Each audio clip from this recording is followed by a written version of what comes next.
এখন ভুল তথ্য দিচ্ছেন। আপনাদের মাধ্যমে সর্বপ্রথম সেনাবাহিনী মিসগাইড হয়েছে।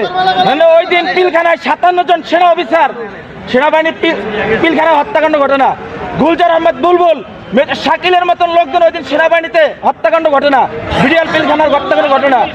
এই হত্যাকাণ্ড যখন হয় সর্বপ্রথম মিডিয়ার মধ্যে সর্বপ্রথম আপনি মিসগাইড করছেন।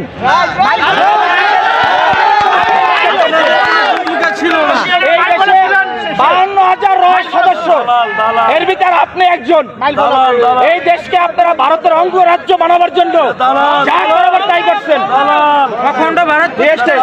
আপনি এখনো কেন আপনার হাতে এখনো ছাত্র হত্যার রক্ত এখন আপনার হাতে লেগে আছে? আপনাদের মতন আপনাদের মতন কিছু কুলাঙ্গার সাংবাদিক পেশাটা হচ্ছে সত্যিটা মহৎ পেশা, সত্যের উন্মোচন তারাই করে, কিন্তু আপনারা সত্যটারে মিথ্যা বানাইয়া এই দেশটাকে একটা কৃত্রিম ভুটানের মতন আপনারা অন্ধকার জগতে বানাই ফেলাইছেন ভারতের অঙ্গরাজ্য বানাবার জন্য। আপনি এদেশের একজন নাগরিক হয়ে আপনি এদেশের ক্ষতি কিভাবে করেন বলেন তো?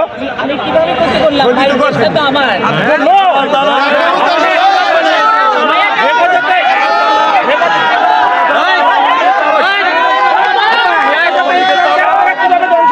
বলেন হেফাজতে ইসলাম নিয়ে আপনি মামুনুল হক সাবুজুর নিয়ে আপনি জোনায়েদ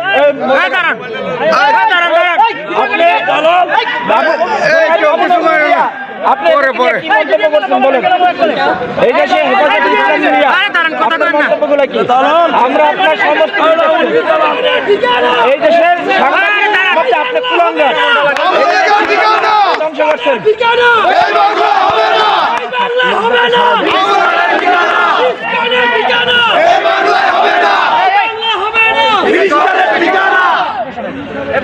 সন্ত্রাস